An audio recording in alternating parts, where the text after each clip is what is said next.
They've been used to protect non-economic actors and their agendas as well, missionaries, political operatives, and aid workers among them. Bases have been used to control the political and economic life of the host nation. Politically, bases serve to encourage other governments' endorsement of the empire's military and other foreign policy. Corporations in the military itself, as an organization, have a powerful stake in bases' continued existence, regardless of their strategic value, however. Alongside their military and economic functions, bases have symbolic and psychological dimensions. They are highly visible expressions of a nation's will to status and power. Strategic elites have built bases as a visible sign of the nation's standing, much as they have constructed monuments and battleships. So too, contemporary U.S. politicians and the public have treated the number of their bases as indicators of the nation's hyperstatus and hyperpower. More darkly, overseas military bases can also be seen as symptoms of irrational or untethered fears, even paranoia, as they are built with the long-term goal of taming a world perceived to be out of control. Empires frequently misperceive the world as rife with threats and themselves as objects of violent hostility from others. Military's interest in organizational survival has also contributed to the amplification of this fear, and imperial basing structures as the solution. They sell themselves to their populace by exaggerating threats, underestimating the costs of basing and of war itself, as well as understating the obstacles facing preemption. As the world economy and its technological substructures have changed, so have the role of foreign bases. By 1500, new sailing technologies allowed much longer distance voyages, even circumnavigational ones, and so empires could aspire to long networks of coastal naval bases to facilitate the control of sea lanes and trade. They were established at distances that would allow provisioning the ship, taking on fresh fruit and food that would protect sailors from scurvy, and so on. By the 21st century, technological advances have at least theoretically eliminated many of the reasons for foreign bases, given the possibilities of in-transit refueling of jets and aircraft carriers, the nuclear powering of submarines and battleships, and other advances in sea and airlift of military personnel and equipment. Bases have, nevertheless, continued their ineluctable expansion. States that invest their people's wealth in overseas bases have paid direct as well as opportunity costs. Costs whose consequences in the long run have usually been the collapse of the empire. That long list I gave you earlier, of course, includes many collapses. In his book, The Rise and Fall of Great Powers, Kennedy notes that previous empires which established and tenaciously held onto bases overseas inevitably saw their wealth and power decay as they chose to devote a large proportion of their total income to protection, leaving less for productive investment, and was likely then to see its economic output slowing down, with dire implications for its long-term capacity to maintain both its citizens' consumption demands and its international position. Again, that's a quote from Kennedy.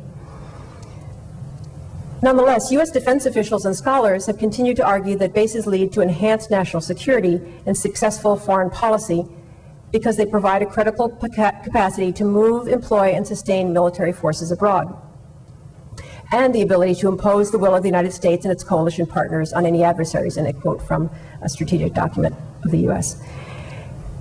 Again, this belief helps to sustain the U.S. basing structure, and again, as an anthropologist, I'll continually talk about the power of belief about bases to structure what actually then happens on the ground, as people operate as if in some self-fulfilling prophecy of those beliefs.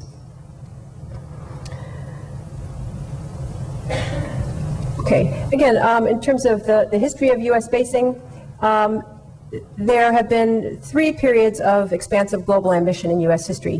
1898, beginning in 1898, the Spanish-American War and the acquisition of Guam along with a set of other colonies from the Spanish.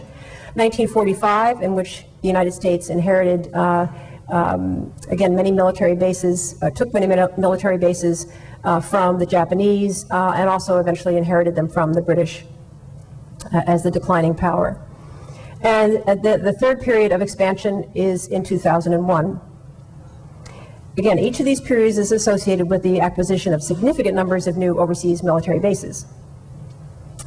But we can also look, again, more specifically at each period of warfare that the United States has participated in, and C, the acquisition of bases out of that. Right, so the Gulf War resulted in the establishment of a whole series of bases right there. The Yugoslav wars added a whole series up here.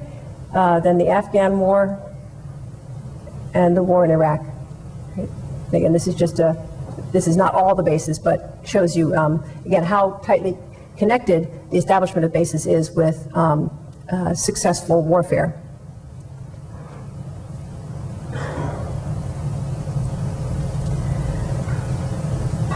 Okay. From 14 bases in 1938, by the end of World War II, the United States had an astounding 30,000 installations, large and small, in approximately 100 countries. While this number was to contract significantly, it went on to provide the sinews for the rise to global hegemony of the United States. Certain ideas about basing and what it accomplished were to be retained from World War II as well, including the belief that its extensive overseas basing system was a legitimate and necessary instrument of U.S. power, morally justified and a rightful symbol of the U.S. role in the world. Nonetheless, there was pressure from Australia, France, England, as well as from Panama, Denmark, and Iceland for return of bases on their territory, and they were, or their colonies, and domestically to demobilize the 12 million man military. And obviously a larger military would have been needed to man this more extensive basing system. More important than the shrinking number of bases, however, was the codification of U.S. military access rights around the world in a comprehensive set of legal documents. They established security alliances with multiple states within Europe in the form of NATO, the Middle East and South Asia in CENTO, and Southeast Asia in CETO. And they included bilateral agreements with Japan, Taiwan, South Korea, Australia, and New Zealand. These alliances assumed a common security interest between the United States and other countries and were the charter for U.S. basing in each place. Status of Forces Agreements, or SOFAs, were crafted in each country to specify what the military could do. These usually gave U.S. soldiers broad immunity from prosecution for crimes committed and environmental damage created. These agreements and subsequent base operations have often been shrouded in secrecy. Okay. And so as this chart shows, as battles have become bases in many cases, the bases in East Asia, again, many things that were acquired in the Spanish-American War and World War II, such as Guam, Okinawa, and the Philippines, became the primary sites from which the United States waged its war on Vietnam. In other words, bases also become battles. Without them, the costs and logistical obstacles for the U.S. would have been immense. The number of bombing runs over North and South Vietnam required tons of bombs unloaded, for example, at the naval station in Guam or at the pier, and then stored and then shipped up to onto B-52s at Andersen Air Force Base. As I guess many of you who are older remember the heavy traffic back and forth. The morale of ground troops based in Vietnam, as fragile as it was to become through the later part of the 60s, depended on R&R at bases throughout East and Southeast Asia, which would allow them to leave the war zone and yet be shipped back quickly and inexpensively for further fighting. So in addition to the base's roles in fighting these large and overt wars, they facilitated the movement of military assets to accomplish the over 200 military interventions that the U.S. waged in the Cold War period.